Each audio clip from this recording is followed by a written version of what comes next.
Thank you guys so much for tuning in again this week. We're going to have an amazing show. I want you to get involved. I want you to ask questions. I want you to leave your comments. Use your emojis, however you feel. Just be productive. And do me a favor. Once you start watching the episode, do a watch party so all your friends can hear what's going on. Now, before we get started, as you can see, I have young adults on my panel today. And I decided this week I wasn't going to make a drink, alcoholic beverage. But what I made can be turned into an alcoholic beverage. So what I did was I took fresh ginger and made some fresh lemonade, and I added the ginger into the lemonade, and I made a ginger lemonade. And if you want to get spicy with that thing, you just add you some vodka or your liquor of your choice that they can't have because they ain't old enough yet, and mix it up, maybe like 1 or 2 ounces. It is delicious. So y'all taste y'all lemonade. Tell me what y'all think. It's good. Oh my God. Because it's summertime, Taste-O-Vision, oh my God, if y'all can tell, whoo, it is delicious. $5 cup right there. We good, we rolling. Yes, we're rolling. As you can see, we don't have a camera person, so this nice young lady might be getting up from time to time. So while we're sitting here, why don't y'all introduce yourself? I need to know your name, your age, your grade, and your aspirations and your goals. My name is NK Chingray Wankla, Chichi for short, and my Harris Hyphen Wankla. Thanks, shout out to Pops. And I am a criminal justice major at Oklahoma City University. I wrestle on the world level, and my aspiration is to one day become a homicide detective, work for the FBI, go the route of maybe Secret Service, and also 2020 and 2024 Olympics. Yeah! Now look, y'all gotta speak up because we don't have mics, so we want to make sure they can hear us because they would say, we can't hear you. So, sir, what's your name? How y'all doing? My name is Chidozie Wankla / Harris, and I'm 17 years old. I'm about to be a senior at Foster High School. I play football, and I haven't chosen a college yet, but yeah, and my goals in life is to go to NFL someday, get the gold jacket. Come on, get the gold jacket. And really, it's to help other people in life. Look at y'all. First of all, let me just tell you, I've been knowing these babies since they were babies. And to see them grown now, it just, it warms my little heart. So today, I really need y'all to get involved and ask questions because today we're going to be talking about part two of my episode, When They See Us, how it affects our youth. And I'm just going to start. I was going to write questions down, but I just really want to have a conversation. Let's talk. Let's have a conversation. So the only one question that I wrote down was, when you first saw the movie, how did it make you feel? When I first saw it, I remember it came on Netflix, and I just kept kind of just going around it because I already knew. I studied the case, being a criminal justice major. Okay. And I just knew visualizing it would be a whole lot different. And one day I finally clicked on it. Not even 23 minutes in, it just hurt me like so bad. I was bawling in my room. I was just like wanting to punch my laptop and at least give one piece of legal advice to somebody like it was real, because it was a real situation. And I remember I closed my laptop, finished episode 1, closed my laptop, went downstairs, called in Pops' bed, and I was like, Pops, why did I do this to y'all? Like, this is crazy. And I told him, I said, it really makes you scared to even, as me, and I said, Mom, to even bring like a black child into the world. And let alone a boy. Like, your mama has 6 boys, like she has a lot of boys. And that just broke me. It was very sad. So, question before I get to you, because we on the same page. Was it so very hard, by you being a criminal justice major, right? And you knew the background of the exonerated 5, because that's what we call them now. No longer Central Park 5, exonerated 5. Because you knew the background, was it hard for you to watch all 4 episodes? It was. And what was really hard was just really seeing and visualizing, having an actual visual of the miseducation and the lack of education in the black community of just the criminal justice system with the basic rights. So how many episodes did you get through? I got through episode 3 halfway through. One, two, and three? 1, 2, Okay, halfway through three. halfway. Okay. And you, tell me, how did it make you feel? It made me. I was angry. Okay. It was very emotional. Also, and the way I don't get how people can profile young black people like that. This is messed up. Yes. So we're discussing Yusef Salaam, Raymond Santana, Corey Wise, Kevin Richardson, and Antron McCray. Well, you probably really can't, but which young man did you relate to most? The most, I would have to say Corey Wise, because he didn't do anything wrong at all whatsoever. Yeah. To refresh you guys, the 5 young men never knew each other before going in the park. Corey was the one that was a little, you could tell, he was a little slow. He didn't read well. When the police came up to him, they weren't even looking for him.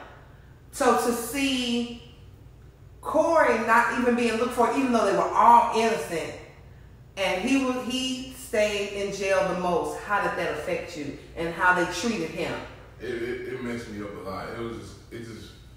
It grew more and more angry in me, like as DeMar kept watching, because all he was trying to do was help his friend and be there for his friend. And it turns out they just make sure they can hear him. Yeah, they can. Okay. So, how did you feel? I don't know if you got to this part when, because Corey was for his friend, and the Yusef's mom wouldn't let them communicate, or she wouldn't help. How did that make you feel? To be honest, you can go ahead. It was. I understood what she was coming for, but at the same time, she could have kept communicating, but she was just trying to take her son. Okay. Yeah, so it annoyed me because if she would have stopped, which is hard to do in the black community when it involves police or criminal. Right. What she should have done is not led off of fear, because that would have allowed her to really see that letting them communicate and letting them kind of give that look of like community to the media would have been really good. It would have actually benefited them.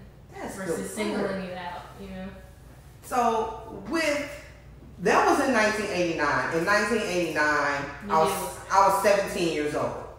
Okay. We go out, we hang out as kids. Like y'all kind of remind me of me and your dad when we were kids, right? Where you just go, we do things so naively. They were just out. It was spring break. Think about your spring break. You just happy to be out of school for the week or however long you're out of school, and to get wrapped up in that type of situation. What type of advice, knowing what you know now with social media, because we had to look stuff up in the Encyclopedia Britannica. Y'all don't know nothing about that. Y'all have Google.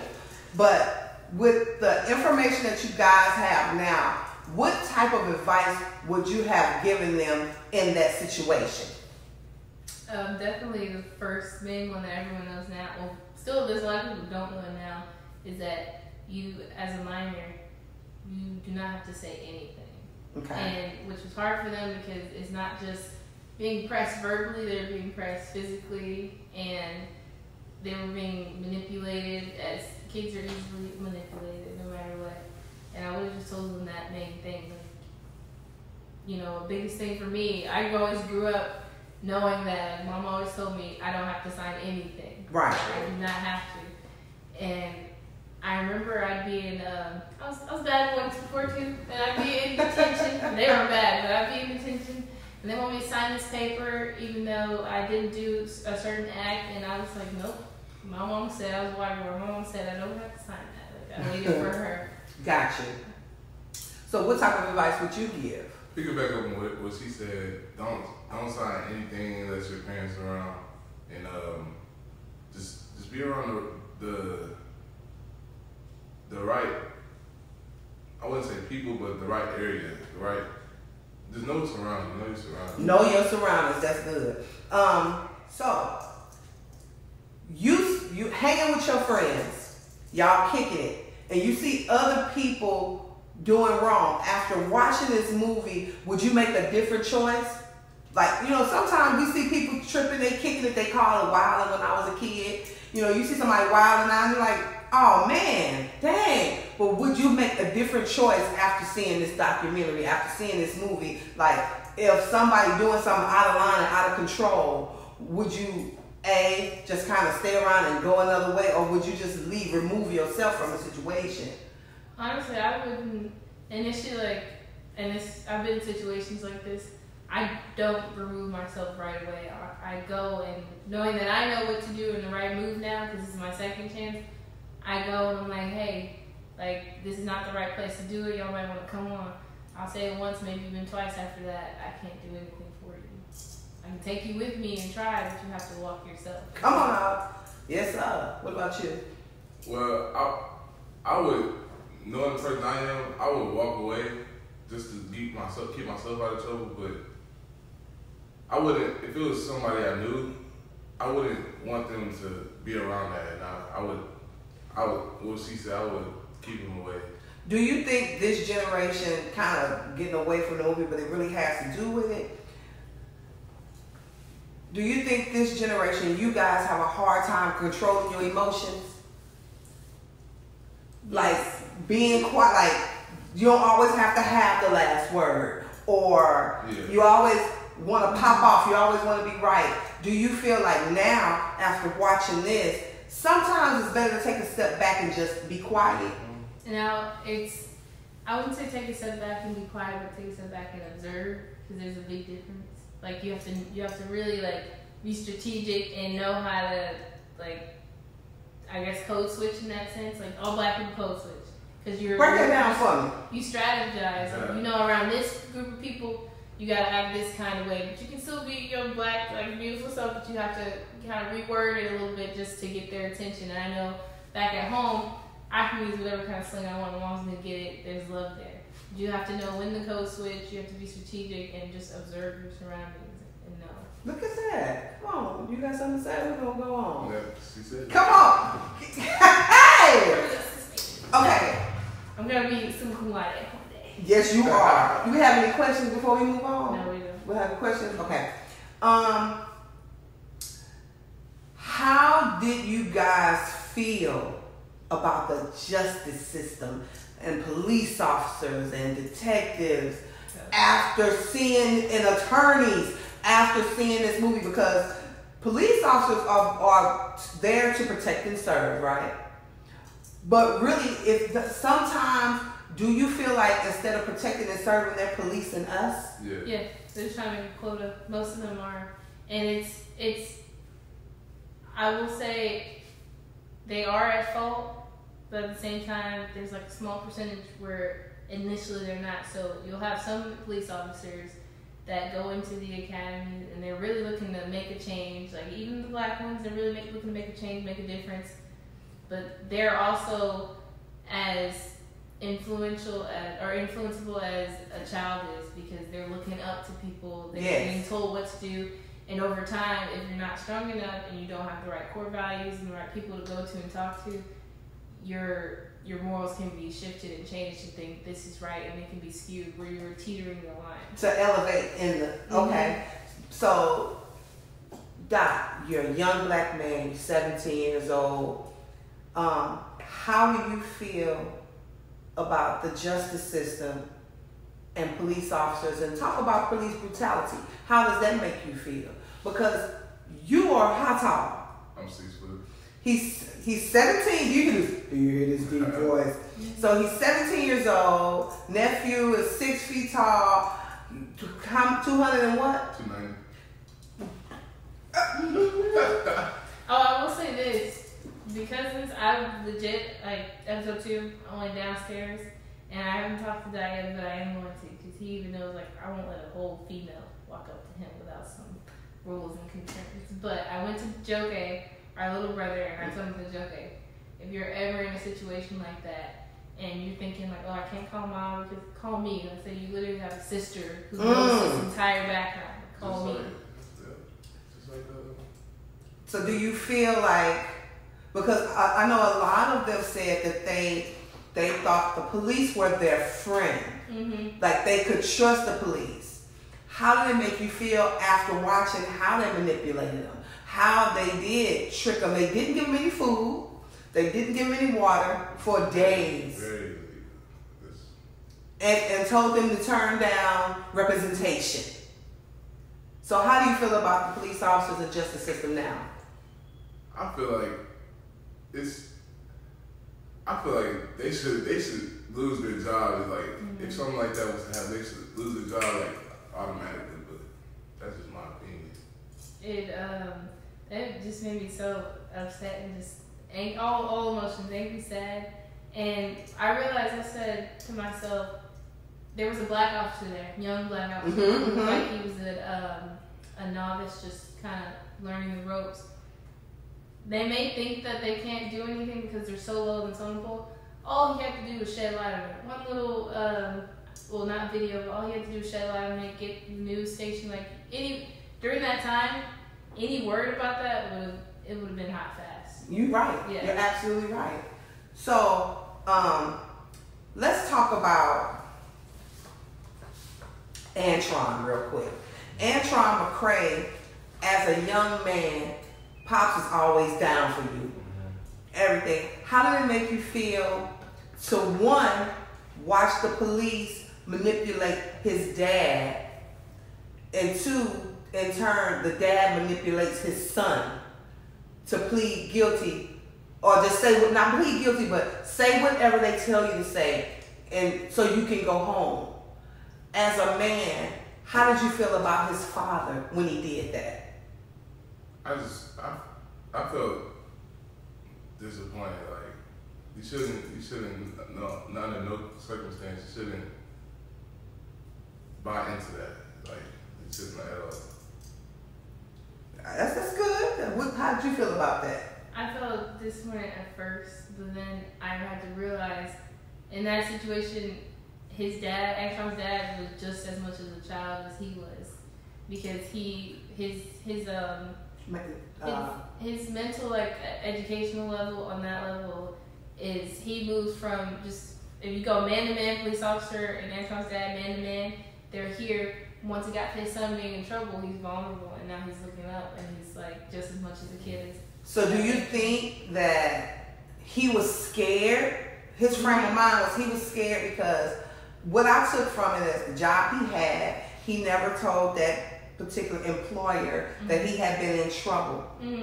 And so they threatened him with his job, and as a man, if I can't take care of my family, I'm not a man. Yes, and as an older man, he has a different experience of this. He is seeing, like, to him, it's all these horror stories from when he was a child, because, you know, back then, his dad, Antron's dad's dad, was probably, like, he knew about all the slavery and stuff, like, he was more close to it.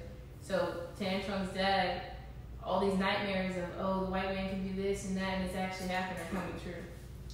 So let's talk about Yusuf.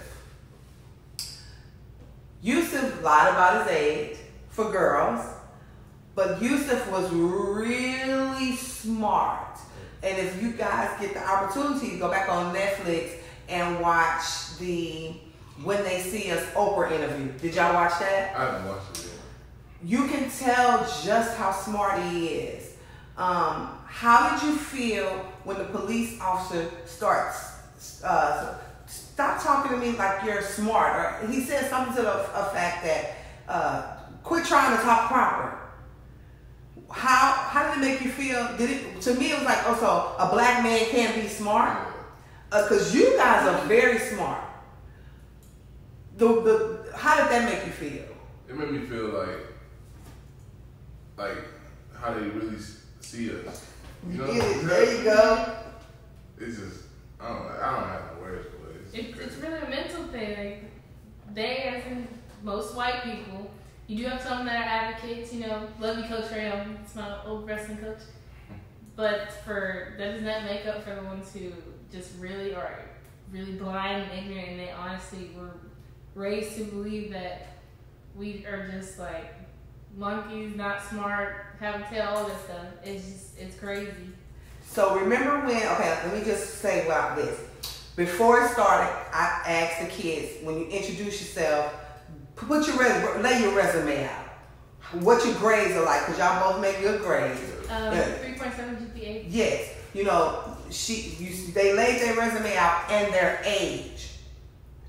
Did you guys notice in the movie, that's why they named it When They See Us. So they never referenced the kids as young black men. Mm-hmm. They was like, go to the projects and I want you to round up every thug you see. Mm-hmm.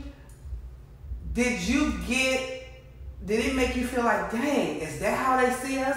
Yeah. As nothing? As animals? As less than? Mm-hmm. How does that make you feel? It made me feel exactly that. Yeah. It's like, That's a militia tactic too, because the first line of defense is to get support with it, you have to dehumanize.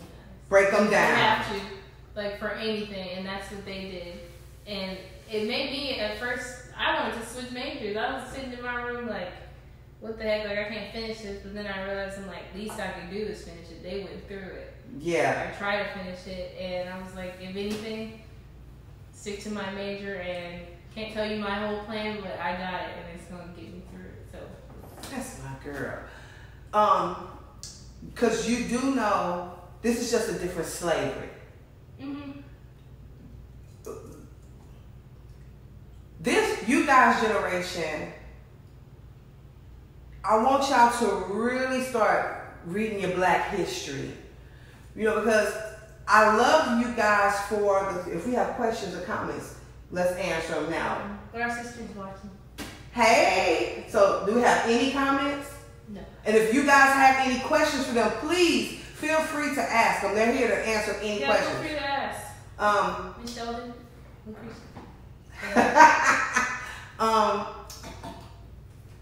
There's a thing you guys have, me and Corey and a lot of other people say that like in 50 years everybody will look the same because you guys don't look at color.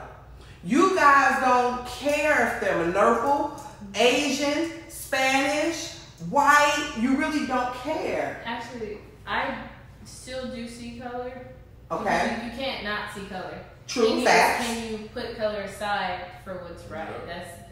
And then what's right will come down to morally, and that comes down to mentally, and that's how you have these white people who are like, well, no, they are supposed to be treated less than because it says this or it's like that or we feel like this. And so you have to see color because I know there's some white people like, yes, I love you guys, but deep down because of everything, I'm not gonna put it past you.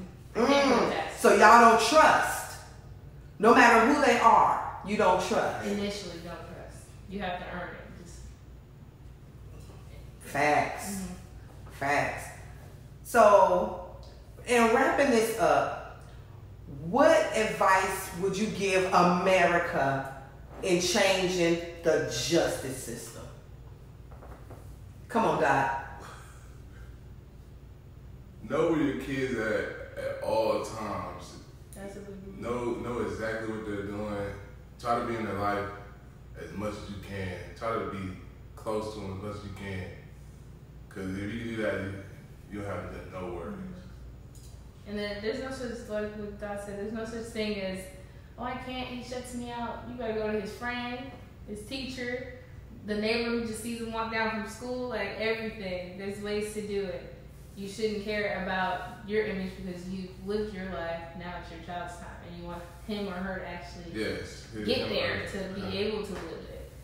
And no, you're good. I also feel that there's no way criminal justice system is not ever going to be changed because it's not built for us. But it can be finessed, and you have to know how to. Girl, the justice system can't be changed, but it can be finessed. You want to be my co-host for the rest of the summer? Oh my God, my baby. But it can be finessed because break that down. Come on, help me out. I will break down. Okay. So you think about it in the negative. Who finessed it? Donald Trump definitely finessed to get in there. You think about it in the mid positives, real positive for the black community, but mid positives for politically. Obama, he finessed it. There's ways to finesse it. You just have to do your research. You have to. Education is key. It goes back to the class and beat them at their own game. And who loves games the most? Like, black people are naturally gifted in games. You better say that. So it's Swag. you just gotta do it. Okay, so question for you. Mm-hmm. As a criminal justice major, what would you do to help the young black Yusufs of today? The young black Antrons of today? Sorry. In Oklahoma, I got into the poetry scene, and if you go on Facebook, this guy called Mac Woods, and I know that he's kind of like a mentor, and he definitely does black men summits like all the time. Mm-hmm. And I do more stuff like that. You gotta really educate them and like get them to know like, hey, yes, this may be your friend, but no matter what, you won't be equal. So realize that, accept it, and move accordingly. Let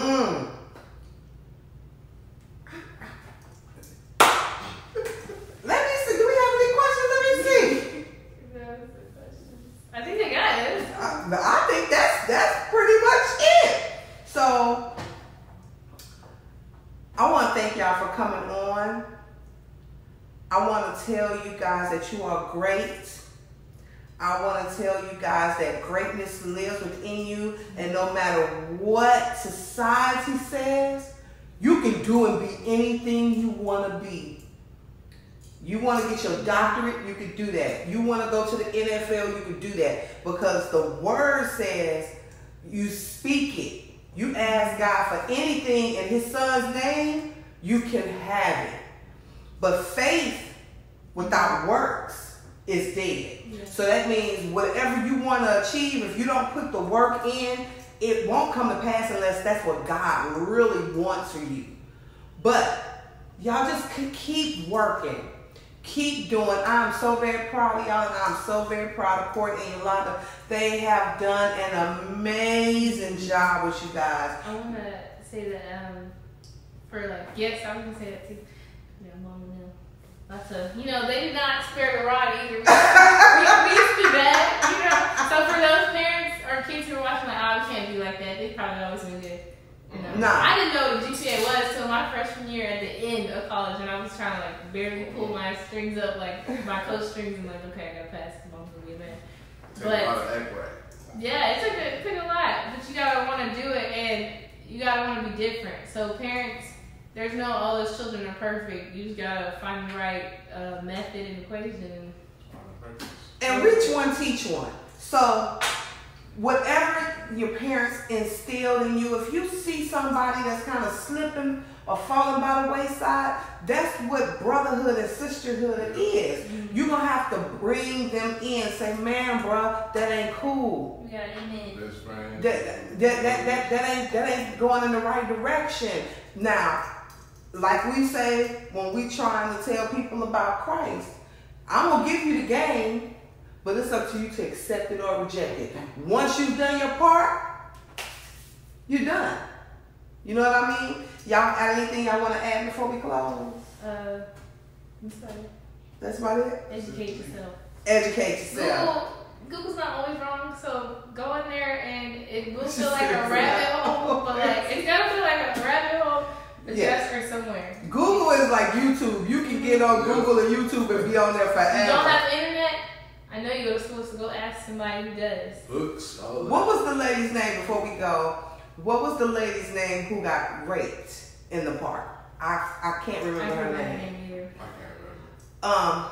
Do you think, before we close out, because they pursued them so hard, I felt bad for her because she didn't get her justice either. Mm-hmm. At all. Think about it. The true guilty person was just roaming free, still raping. He actually killed somebody. And because they were so hell-bound on wrapping up young black boys in the park, they let the real rapists get away. Mm-hmm. How did that make you feel? For her?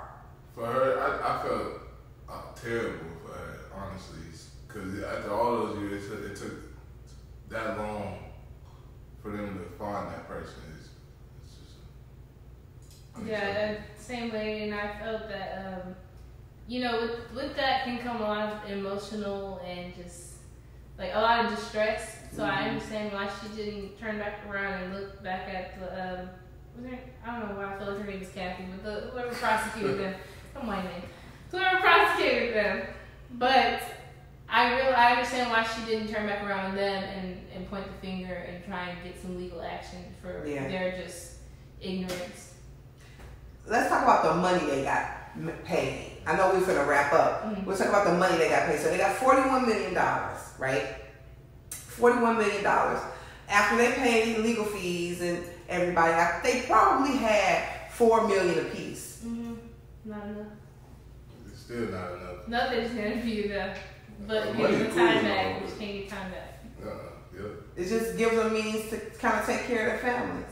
And everybody has their walk, but they'll all be a little screwed up, just a little bit. The only thing that probably would have came close, would not have but would not have gave them closure, but what came close is giving me enough means to provide for my family, their children's children, their children's children, and take out, you know, white privilege all along for them.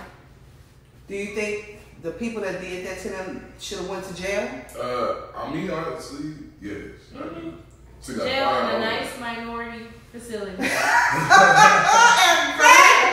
wrap.